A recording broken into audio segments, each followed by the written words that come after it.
Hello dear students, welcome to Kataria pharmacy. So students, हम study कर रहे थे B pharma first semester inorganic chemistry. तो इसकी हमारी यूनिट थर्ड स्टार्ट हो चुकी थी। यूनिट थर्ड में हम स्टडी कर रहे थे गैस्ट्रो इंटेस्टाइनल एजेंट्स। तो एक एजेंट हमने स्टडी कर लिया था, एसिडिफाइंग एजेंट। तो एसिडिफाइंग वाला लेक्चर आपको कवर हो गया होगा। आज हम नेक्स्ट जो टॉपिक है हमारा एंटी एसिड, उसको स्टडी करने वाले हैं। तो एंटी एसिड के बारे में कंप्लीट देखेंगे। लगभग स्टूडेंट्स जानते होंगे कि एंटी एसिड्स क्या होते हैं, क्या इनका यूज होता है, लेकिन हमारा फर्ज है कि हमारे सिलेबस में जो टॉपिक दे रखा है, चाहे वो आपको आए या नहीं आए, हमें पढ़ाना ज़रूरी है, क्योंकि सभी स्टूडेंट्स को टॉपिक्स नहीं कवर हैं। तो स्टार्ट करेंगे। ज़्यादा लॉन्ग लेक्चर नहीं होगा, आज का हमारा बेसिक लेक्चर है ये। तो पहले जान लेते हैं हम एंटी एसिड क्या है। उससे पहले अगर आपने चैनल को सब्सक्राइब नहीं किया है तो सब्सक्राइब कर लीजिए, बेल आइकन को प्रेस कर दें, जिससे हमारी जो आएगी ना वीडियो न्यू, वो आपको सबसे पहले मिल जाएगी, नोटिफिकेशन आ जाएगा उसका। डेली हमारी वीडियो अपलोड होती है चैनल के ऊपर, तो आप उससे देख सकते हैं। तो एंटी एसिड्स क्या होते हैं, आपने भी अगर आपको गैस्ट्रिक जो एसिडिटी है उसकी प्रॉब्लम हुई होगी तो एंटी एसिड ज़रूर यूज किया होगा।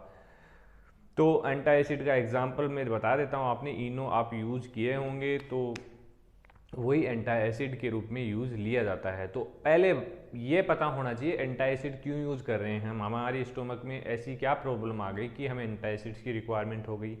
तो यही है कि हमने एसिडिफाइंग एजेंट्स पढ़ा था, तो वो उनका यूज ये था कि वो गैस्ट्रिक लेवल को बढ़ा रहे थे, एसिड कम हो रहा था हमारे स्टोमक के अंदर, तो हम यूज़ कर रहे थे एसिडिफाइंग एजेंट जो बेसिकली गैस्ट्रिक एसिड को बढ़ा रहे थे।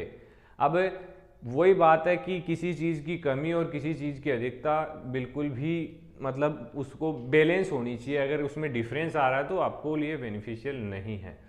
तो वही है कि जब एसिड हमारा इंक्रीज हो रहा है तो वो आपके लिए हेल्पफुल नहीं होगा, आपके स्टोमक के लिए हेल्पफुल नहीं होगा। तो उस कंडीशन में आपको डिफरेंट डिफरेंट डिजीज कोज हो सकती हैं, अल्सर्स हो सकते हैं, गैस्ट्रियासिस हो सकता है। तो उस चीज़ को ओवरकम करने के लिए, उसको ट्रीट करने के लिए हम यूज़ करते हैं एंटी एसिड का। एंटी एसिड अगेंस्ट एसिड काम करते हैं, मतलब एसिड के लेवल को कम करने का काम करते हैं। तो वही है, डेफिनेशन आपको पता होनी चाहिए। Anti acid are the substance which reduce gastric acidity.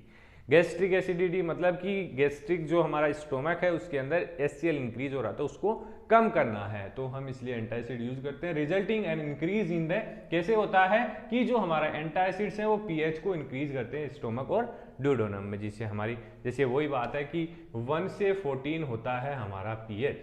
तो इधर की साइड जाएंगे तो हमारा बेसिक कंडीशन आ जाएगी और इसके साथ इधर की साइड एसिडिक आ जाएगा। तो HCl हमारा स्ट्रॉन्ग एसिड है, तो जो स्टोमक की pH है हमारी होती है 1.5 टू 2.5। तो ये पॉइंट आपको याद रखना है। Gastric acidity occur due to excessive secretion of HCl in stomach. क्यों कोज होता है ये, क्योंकि एक्सेसिव अमाउंट सिक्रेट हो रहा है HCl का स्टोमक के अंदर ड्यू टू वेरियस रीजन, कोई भी रीजन उसका हो सकता है।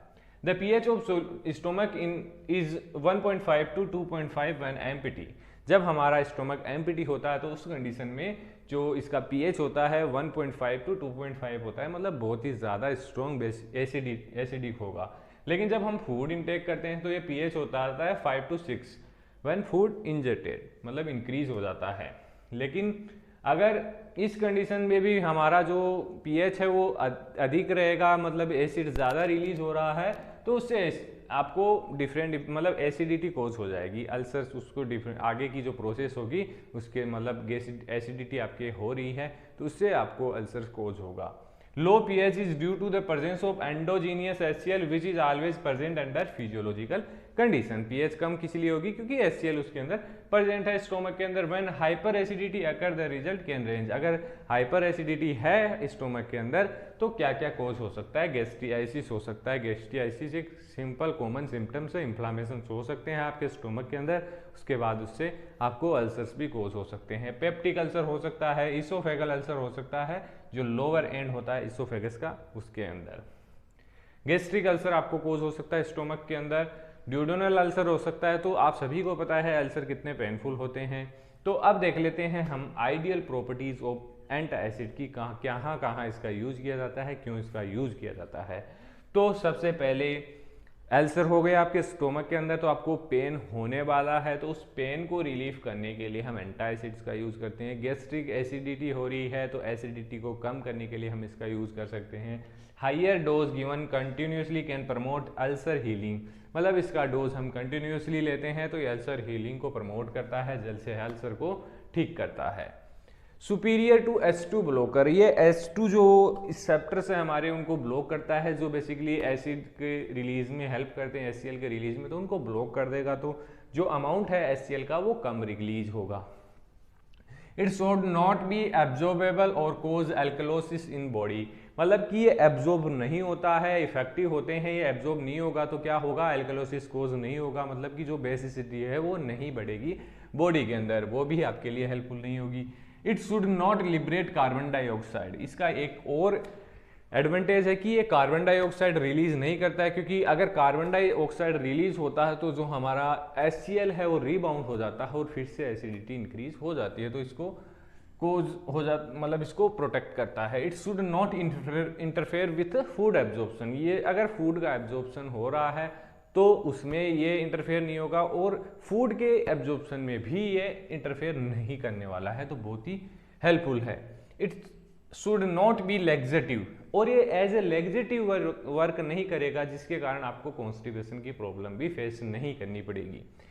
It should be quick acting fast acting होते हैं हमारे एंटासिड, इसीलिए तो आपको फास्टली रिलीफ मिल जाता है एसिडिटी में जब आप इनो यूज करते हैं, तो वही है एंटासिड हमारे फास्ट एक्टिंग है, क्विक एक्टिंग है, effect over longer period of time. It should probably inhibit pepsin, pepsin जो एक एंजाइम है जो बेसिकली फूड में हमारी हेल्प करता है डाइजेशन में, तो उसको भी ये ब्लॉक करते हैं, क्योंकि वो भी एक कारण होता है एसिडिटी को इंक्रीज करने का।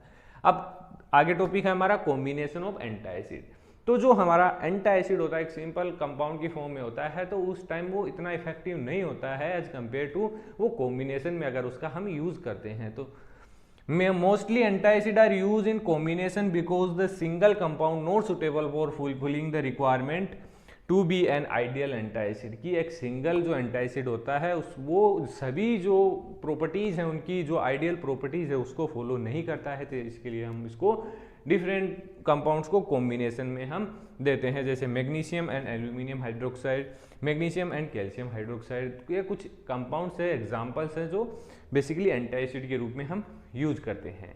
तो स्टूडेंट्स आज के इस लेक्चर में इतना ही देखेंगे, आगे जो हमारे सिलेबस में एंटासिड्स के एग्जांपल्स दे रखे हैं उनको हम फर्दर वीडियोस में स्टडी करेंगे, कंप्लीट डिटेल में देखेंगे उनको, तो हमारे साथ बने रहिए हैं।